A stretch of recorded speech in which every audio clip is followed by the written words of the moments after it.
మన దేశంలో హిందువులు ఎంత దౌర్భాగ్యమైన స్థితిలో ఉన్నారంటే, మీకు తమిళనాడు మురుగన్ టెంపుల్‌లో జరిగిన విషయం తెలిసిందే. దీపం వెలిగించడానికి వాళ్ళు కోర్టుకెళ్ళడము, కోర్టు వెలిగించుకోమని చెప్పేసి జస్టిస్ స్వామినాథన్ గారు ఆర్డర్ పాస్ చేయటము, అది తమిళనాడు స్టాలిన్ గవర్నమెంట్ ఇంప్లిమెంట్ చేయకపోవడము, ఆ తర్వాత మళ్ళీ వీళ్ళు కోర్టుకెళ్ళడము, కోర్టుకెళ్ళిన తర్వాత సెంట్రల్ ఫోర్సెస్‌తో ఇంప్లిమెంట్ చేయమని చెప్పేసి ఆర్డర్ రావడము, సెంట్రల్ ఫోర్సెస్‌తో ఇంప్లిమెంట్ చేస్తే అక్కడ లాఠీ చార్జ్ జరిగి పెద్ద ఇష్యూ అయిన తర్వాత పనికిమాలిన సెక్యులరిజం అనే పదాన్ని కూడా గౌరవించని ఎవరైతే రాజ్యాంగంలో ఇంక్లూడ్ చేశారో ఇందిరాగాంధీ గారు, ఆమె వారసులు గాంధీ పేరు పెట్టుకొని తిరిగే దెయ్యాలు స్వామినాథన్ గారిని ఆ పొజిషన్ నుంచి తీసేయాలని చెప్పేసి లెటర్ ఇచ్చారు స్పీకర్ గారికి. అంటే వీళ్ళు ఎంత దుర్మార్గులు, ఎంత మతోన్మాదులు, హిందువులు అంటే వీళ్ళకి ఎంత ద్వేషం అంటే, మీకు ఒక్కసారి ఆ టెంపుల్ బ్యాక్గ్రౌండ్కి వెళ్తే అది ఇప్పటిది కాదండి. 1930లోనే బ్రిటిష్ గవర్నమెంట్ ప్రాక్సీ కోర్ట్స్ అని ఉంటాయి. అవి సుప్రీంకోర్టు మనకి ఇక్కడ ఎలాగో అప్పుడు బ్రిటిష్ రూల్లో ప్రాక్సీ కోర్ట్స్ అలాగనమాట. ఆ కోర్టే జడ్జిమెంట్ ఇచ్చింది. అక్కడ దర్గా ఒక్కటి తప్పితే మిగిలిన సరౌండింగ్స్ అన్ని టెంపుల్ కి సంబంధించినవే అని చెప్పేసి బ్రిటిష్ రూల్ ఉన్నప్పుడే బ్రిటిష్ గవర్నమెంట్ లో ఉన్న court, hire court, supreme court లాంటి ప్రాక్సీ కోర్టే జడ్జిమెంట్ ఇచ్చింది. ఆ జడ్జిమెంట్ ని వాళ్ళు స్వామినాథన్ గారికి చూపించిన తర్వాత స్వామినాథన్ గారు స్టాలిన్ గవర్నమెంట్ ని క్వశ్చన్ చేశారు. అసలు మీరు ఎందుకు వద్దంటున్నారు? మీ ప్రాబ్లం ఏంటి? వాళ్ళ మత హక్కుల్ని, వాళ్ళ మతాచారాన్ని వాళ్ళు పాటించే హక్కు ఉంది కదా వాళ్ళకి, మీ ప్రాబ్లం ఏంటని అడిగితే అక్కడ లా అండ్ ఆర్డర్ ప్రాబ్లం వస్తుందని చెప్పేసి వీళ్ళు ఆన్సర్ చేస్తారు. ఏదైతే కొండ ఉందో అక్కడ దీపం వెలిగించుకోవడం అనేది తరతరాల నుంచి వస్తున్న ఆచారం. వాళ్ళకి వాళ్ళ ఆచారాన్ని వాళ్ళు పాటించడంలో వేరే వాళ్ళకి వచ్చే ఇబ్బంది ఏముంది? ఈ లా అండ్ ఆర్డర్ ఇష్యూ రావడానికి వాళ్ళ మత హక్కులు వాళ్ళు పాటిస్తే, లా అండ్ ఆర్డర్ ఇష్యూ వస్తే వాళ్ళు ఇంకా వాళ్ళ మతాన్ని ఎప్పుడు పాటించాలి, ఎప్పుడు ఆచరించాలి? దాన్ని కంట్రోల్ చేయాల్సింది మీరే కదా, ఆ బాధ్యత మీరే కదా, ఎందుకు వస్తుంది అని చెప్పేసి మీరు సార్ట్అవుట్ చేయాలి కదా అని చెప్పేసి స్వామినాథన్ గారు అడుగుతారు గవర్నమెంట్ ని. గవర్నమెంట్ దగ్గర ఆన్సర్ ఉండదు. స్టాలిన్ గారికి ఇలాంటి విషయాల్లో హిందువుల మీద ఉన్న ద్వేషం తప్పితే ఎవిడెన్స్ ఉండవు, సాక్ష్యాలు ఉండవు అనమాట. స్టాలిన్ గారికి కావచ్చు, కాంగ్రెస్ గవర్నమెంట్ కావచ్చు, ఎందుకంటే ఆయన కొడుకే అంటారు కదా, సనాతనాన్ని అంతం చేయడమే నా యొక్క లక్ష్యం అని చెప్పేసి సాక్షాత్ డిప్యూటీ సీఎం స్టాలిన్ గారి కొడుకు, డిఎంకే పార్టీ యువరాజు అన్నాడు కదా. సో హిందువులు అర్థం చేసుకోండి, ఎలా అయినా సరే హిందుత్వాన్ని తమిళనాడులో అంతం చేయాలన్నదే డిఎంకే లక్ష్యం కదా.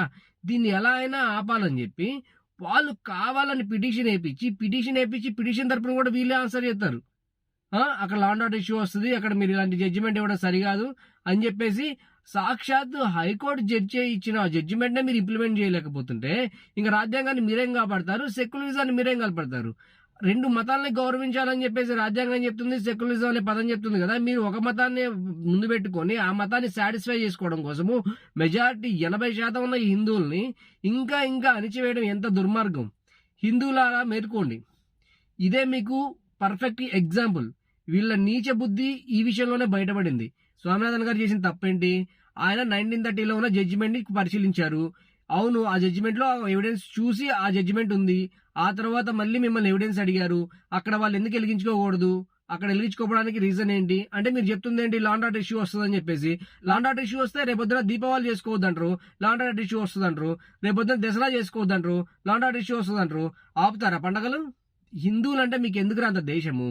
ఇవన్నీ పక్కన పెడితే కాంగ్రెస్ చూడండి, వీళ్ళ కాంగ్రెస్ ని ఎందుకు ఇంత తిట్టాలి, ఎందుకు ఇంత కొట్టాలి, అసలు నా కొడుకులకు ఓటు కూడా ఎందుకు వేయొద్దు అంటే, స్వామినాథన్ గారు జడ్జిమెంట్ ఇచ్చారు, ఆ ఆర్డర్ మీకు నచ్చలేదు, జడ్జిమెంట్ మీకు నచ్చలేదు, నచ్చకపోతే ఏం చేయాలి? అప్పీల్కి వెళ్ళాలి కదా.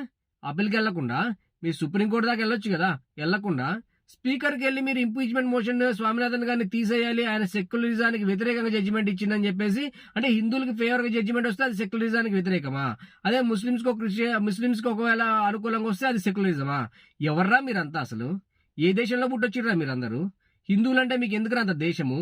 మా సెక్యులరిజం అనే ఒక పదాన్ని మా హిందువుల్లో నాటి ఇంకా ఇంకా కొంతమంది మూర్ఖపు నా కొడుకులు అదే పదాన్ని ఏంటాడుతూ వీళ్ళు ఇంత దుర్మార్గంగా ఇలాంటి వాటిని కూడా రాజకీయం చేసి హిందువుల మీద పదే పదే దాడులు చేస్తున్నా, ఇలాంటివి చండాలమైన పనులు చేస్తున్నా ఎవరు మాట్లాడకపోవడం వల్ల మీకు కొవ్వు నెత్తికెక్కింది, మీకు పొగరు నెత్తికెక్కి ఇలాంటి వేషాలు ఇస్తున్నారు అనమాట. వీళ్ళని ఏ చెప్పుతో కొట్టాలి? వీళ్ళకి ఎలా బుద్ధి వస్తుంది? ఇంకా సెక్యులరిజాన్ని పాటించేటోళ్ళు, ఇంకా హిందువులు మేము సెక్యులరిజంగా ఉంటాము, ఈ దేశం అందరిది, ఈ దేశంలో హిందువులు. మీకు అర్థం కాని విషయం ఏంటంటే హిందువులు ఆల్రెడీ 60% వచ్చేసారు.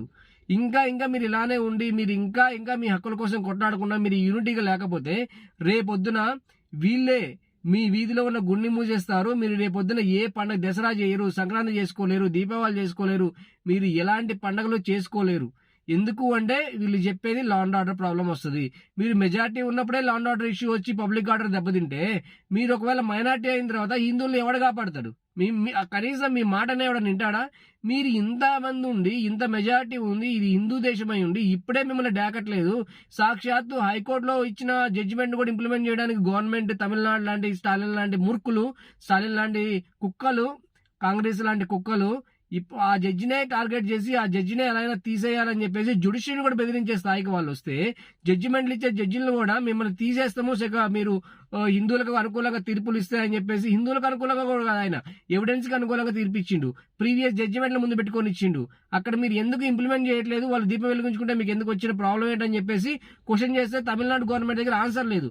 ఆన్సర్ లేకపోవడం వల్ల ఆయన జడ్జిమెంట్ ఇచ్చిండు.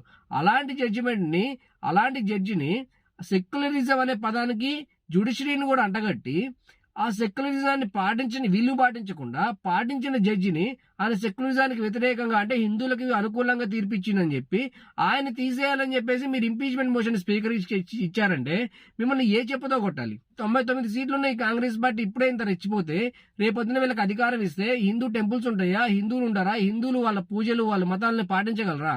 వీళ్ళు ఎవరిని నెత్తిన పెట్టుకోవడానికి హిందువుల్ని ఇలా తొక్కేస్తున్నారు, ఎవరిని నెత్తిన పెట్టుకోవడానికి హిందూ టెంపుల్ మీద దాడులు చేస్తున్నారు.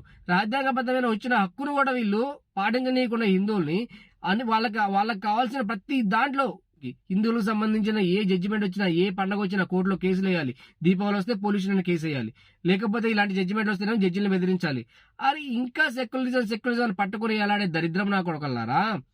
మీరు నన్ను కొన్ని పదాలు వచ్చినప్పుడు నన్ను క్షమించాలి కంపల్సరీగా. ఎందుకంటే మీరు జడ్జిమెంట్ కాపీ చదవండి, అలాగే మీరు ఒక్కసారి ఆ టెంపుల్కి వచ్చిన ఆ టెంపుల్ బ్యాక్గ్రౌండ్కి వెళ్ళండి. అప్పుడు మీకు అర్థమవుతుంది నేను ఎందుకు ఇలా మాట్లాడుతున్నా అని చెప్పేసి. క్లియర్ కట్ ఎవిడెన్స్ ఉంది. బ్రిటిష్ రూల్లోనే ఆ టెంపుల్ మీద జడ్జిమెంట్స్ ఉన్నాయి. అలాంటిది కోర్టు కూడా క్లియర్ గా అడుగుతుంది. వాళ్ళు అడిగించుకోవడానికి వాళ్ళకి హక్కు ఉంది కదా, మీరు ఎందుకు దాన్ని ఆపుతున్నారు, ఎందుకు రిస్టైన్ చేస్తున్నారు, రిస్టైన్ చేసే హక్కు రాజ్యాంగ విరుద్ధం కదా అని చెప్పేసి స్వామినాథన్ గారు అడిగితే ఇది సెక్యులరిజానికి వ్యతిరేకంగా ఉంటున్నారు. అదే సెక్యులరిజం అనేది హిందువులకైనా, ముస్లింస్ కానీ క్రిస్టియన్స్ కానీ ఉండదా? ఈ దేశం ఎవరిది రాబోయే? అసలు సెక్యులరిజం అనే పదాన్ని రాజ్యాంగంలో యాడ్ చేసిన మీ కాంగ్రెస్ గవర్నమెంట్. ఆ పదాన్ని ఇలాంటివి జరిగినప్పుడే రాజ్యాంగాన్ని మార్చాలి, రాజ్యాంగంలో సెక్యులరిజం అనే పదాన్ని తీసేయాలని అడిగేది. ఇప్పుడు అడుగుతున్నాం కదా, రాజ్యాంగంలో సెక్యులరిజం అనే పదాన్ని తీసేయాలి. హిందువులకు వ్యతిరేకంగా వాడే ఆ పదం అనేది రాజ్యాంగంలో ఉండకూడదు. ఈ సెక్యులరిజం అనే ముసుగులో హిందువులకి రాజ్యాంగబద్ధంగా వచ్చిన హక్కులను కనీసం ఈ సెక్యులరిజం అనే పదాన్ని ఇందిరాగాంధీ గవర్నమెంట్ లో తీసుకొచ్చారు, రాజ్యాంగంలో యాడ్ చేశారు. దాన్నైనా వీళ్ళు కాంగ్రెస్ ఒక్కరు పాటించాలనుకుంటున్నాయా? అనుకోవట్లేదు. దాన్ని కూడా ఇంప్లిమెంట్ చేయకుండా అక్కడ అలాంటి జడ్జిమెంట్ ఇచ్చిన జడ్జిని కూడా తీసేయాలని చెప్పేసి వీళ్ళు పార్లమెంట్ లో కొట్టాడతారు. అలా మీరు సుప్రీంకోర్టుకు పోవచ్చు కదా, అలా పోరు. ఎందుకంటే వీళ్ళ దగ్గర ఎప్పుడైతే సాక్ష్యాలు ఉండవో, ఎప్పుడైతే ఎవిడెన్స్ ఉండవో, వీళ్ళు ఏం చేస్తారంటే ప్రజల్లోకి వచ్చి ధర్నాలు చేయడం స్టార్ట్ చేస్తారు. కోర్టుకి వెళ్ళొచ్చు కదా, వీళ్ళు కోర్టులు నమ్మరా? సుప్రీంకోర్టుకి ఓట్చోరీ మీద వెళ్ళరు, ఈవీఎంల మీద వెళ్ళరు, ఇలాంటి ఇష్యూస్ మీద వెళ్ళరు. ఎందుకు వెళ్ళరు అంటే వీళ్ళకి తెలుసు అది వీళ్ళు రాజ్యాంగ విరుద్ధము, వాళ్ళే కరెక్ట్, మనం తప్పు అని చెప్పి. ఇలాంటి వాటి మీద వాళ్ళు వెళ్ళరు. సుప్రీంకోర్టు చివాట్లు పెడుతుంది కదా, మీకు సిగ్గుందా అని చెప్పేసి అడుగుతుంది కదా, అందుకని చెప్పేసి సుప్రీంకోర్టుకి వెళ్ళరు వీళ్ళు. రాజ్యాంగ పరంగా వచ్చిన హక్కులను కూడా కాలరాసే పని చేసిన ఈ కాంగ్రెస్ గవర్నమెంట్ ని, స్టాలిన్ గవర్నమెంట్ ని, ఈ సెక్యులర్ కుక్కల్ని కంపల్సరీ హిందువులు ఎండగట్టాలి, యూనిటైజ్ అవ్వాలి, అందరూ యూనిటీగా ఉండాలి, బీజేపీకి ఓటు వేయాల్సిందే.